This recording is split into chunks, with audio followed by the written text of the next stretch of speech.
If it wasn't for a goal that would have been ruled out in the Premier League and a very dodgy red card, Sheffield Wednesday would have left Leicester with a lot more than what they did. Welcome back to a brand new season on When Owls Walk. 20 minutes of Sheffield Wednesday chat a week. Where do we start this week? And the crazy weeks that are Sheffield Wednesday. My name's Mark, I'm a neutral. We've got Lewis and Tom here, who are Sheffield Wednesday upcoming journalists. Great to have you along with us. Lewis, we'll get your opinions on Leicester in a minute, but first of all, we'll ask you both about the protests that took place. Very powerful imagery coming through on Sky. Lewis, what's your opinion of how that all went? I think it went well. I think it got the message across of what needed to be put across. I think, there was a few fans that went along with it and did well. Yeah, absolutely. That's all I can say. Yeah. Tom, the Leicester fans, of course, joined in as well with their applause, and it's a nice moment to see in football, isn't it? Yeah, I think that was really respectful as well. I know that a lot of fans maybe couldn't even get in after. I know it was meant to be 5 minutes. Some of them it was 25. Just got in before the goal. So for them to applaud it, I think it shows just fans sticking together. Yeah. Okay. Right. Well, we did get a team together. Lewis, what did you make of this? The starting 11. I think it was probably the strongest team we could have put out. I think he did well with what he had, and it worked, I suppose. Certainly did. I mean, it was an argument, Lewis, for maybe lack of legs after 50 minutes or so. I mean, there's not really much from the bench you could bring on, I suppose. But was it probably just that first game lack of match fitness that did them in the end? Well, yeah, the lack of pre-season as well, and lack of training and sort of things like that. But yeah, he did well with what he had, and the bench wasn't as strong as what we'd have hoped. But don't lie here, Tom. Had you heard of many of the players on the bench? Yeah, I mean, I've heard of them, but I have no idea. I've never seen them play. I know that there was, I think, only a handful of appearances through most of them, apart from Ugbo. But yeah, I think before the game, I was expecting maybe a 5-0 defeat. And then to go 1-0 up was, I couldn't believe it. And then, to be honest, it's a bit kind of, you feel we could have got a point after all that. I know we parked the bus for basically the whole second half, but the goal was, offside in my opinion, through Winks. And then Winks again, getting banned in a second yellow, which I think was incredibly harsh as well, which kind of, killed the game for us. Absolutely. Let's take a look at some of the tweets there. I mean, the main player being called out was, of course, Pierce Charles. Hot Take says, Pierce Charles has been unreal today. Safe hands, sharp reflexes. He's got a big future ahead of him. Lewis, do you agree? Absolutely, yeah. Made some cracking saves. There was one with I can't quite remember what player it was, a header. That's Patson Daka, I think, and pulled off a great save. Yeah. But yeah, great future. Hopefully it can stick around for quite long. still here next week. CJ says, well done, ref. Man of the match performance, missing an offside goal and a ridiculous red card for Baz. So proud of the lads for effort. We deserved so much more. Did you, Tom?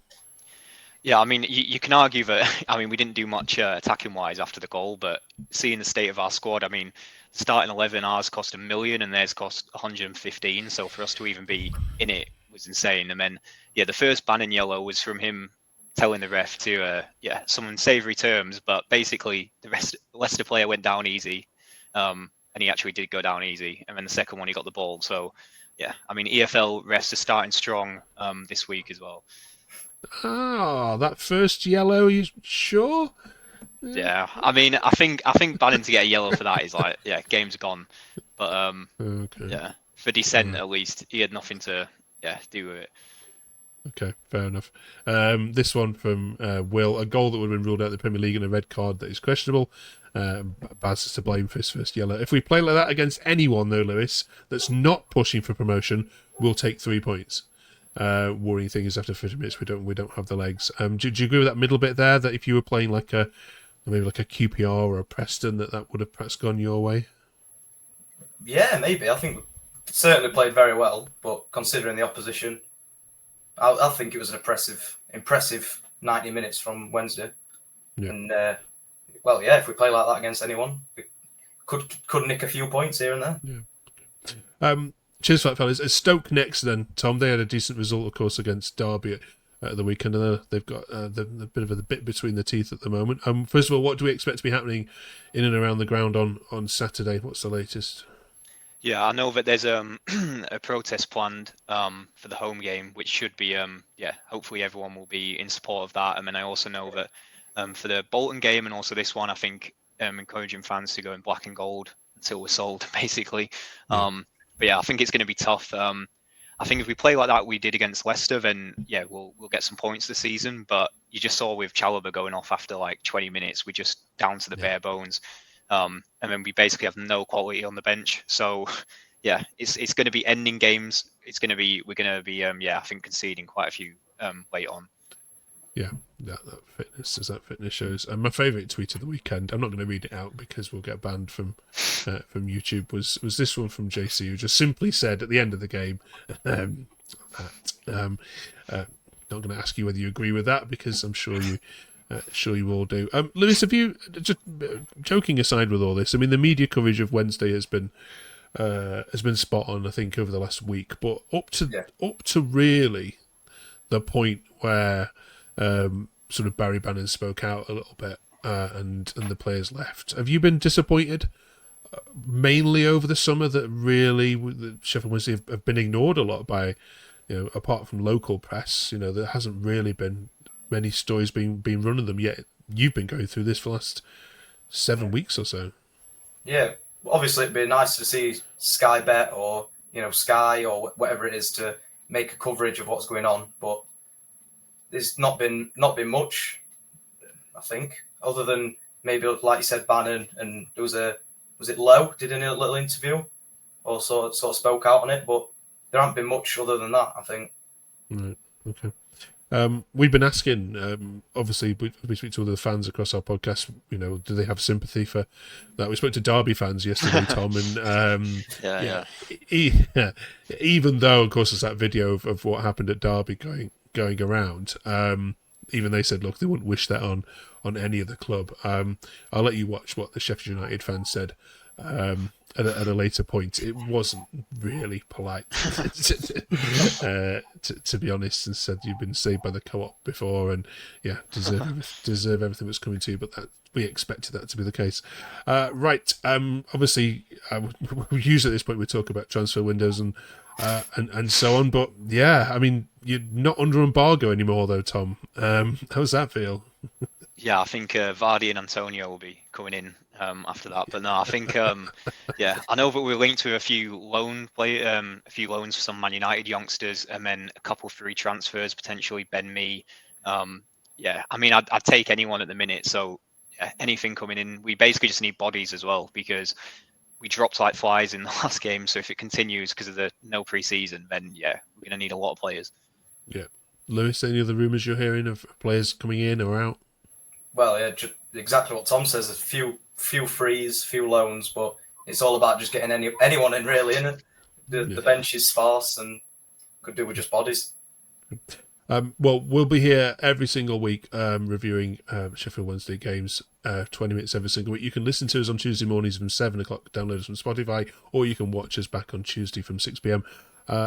On YouTube, and hopefully we can have a more light-hearted view on all the things that are going on. Prediction time, though. I feel bad doing this because every pundit you probably have seen has got you as 24th. It's probably hard to disagree with that at the moment. But Lewis, based on what you saw yesterday and the spirit that is definitely in this squad, and the manager, of course, as well, do you see yourself staying up? It's a bit of a tricky one, isn't it? But before the Leicester game, I'd have probably said relegation was probably the favoured, tippers to go down. But after the Leicester game, I think we played very well. And like we said previously, if we can play like that against a couple of, the QPRs, the Prestons, then maybe, it could sneak out of it with optimism. 50 points we need, isn't it? To stay up, Tom. Unfortunately, I think we're going down unless we get a change of ownership before January, basically before the January transfer window. I can see us being within a chance by January because I think we do have some good players, some spirit, but just the lack of bodies that we have. if we do get a new owner, then I think in January you can bolster that, and then maybe we can have another great escape. But I just have a feeling that we're going to play well, get a couple injuries, then we'll be playing 16-year-olds, and just I don't think we're going to stay up, unfortunately. Yeah, there's got to be. I mean, there has been interest, hasn't there, from clubs, but yeah, Shansiri seems to just be playing some sort of stupid game of not. Yeah, John Textor might be back in, which he hasn't done. I know some Palace fans don't have some great words to say about him, so I mean he can't be worse than Shansiri at least, so I'll take him. Yeah, is this because he follows you on Instagram? All of a sudden, people are jumping to conclusions. Yeah, Okay. we had enough of that with at Chansiri as well. So got another one. All right, great. Thank you very much, you two. We shall leave that there for this week. Next week, of course, we're going to be talking about the League Cup. Oh, the League Cup, I guess you could care less about, Lewis. Yeah. Yeah. Well, I'd say play the kids, but we only have kids to play. It's like. And of course we'll talk about Stoke City as well. So join us, of course, for that. We're also looking at the kits as well. Now, there's lots of anger about the kits, of course, this season as well. So we'll get your views on the away kit. And is it one of the worst away kits that Wednesday have had in many years? So drop your comments on that in the chat below. We will read some of those out next week. No one's buying shirts anyway, so stupid question, but none of you put money into the shirts this season, I imagine, because of the okay. Good. I wonder how many it's sold. If you know how many it's sold, please let us know. Be interested. Thanks so much for watching. Single figures, I think. I can't imagine it's much. Yeah. Right, fellas. Thanks so much. We'll see you in 7 days' time. Have a great week. Thanks for joining us. Thank you very much.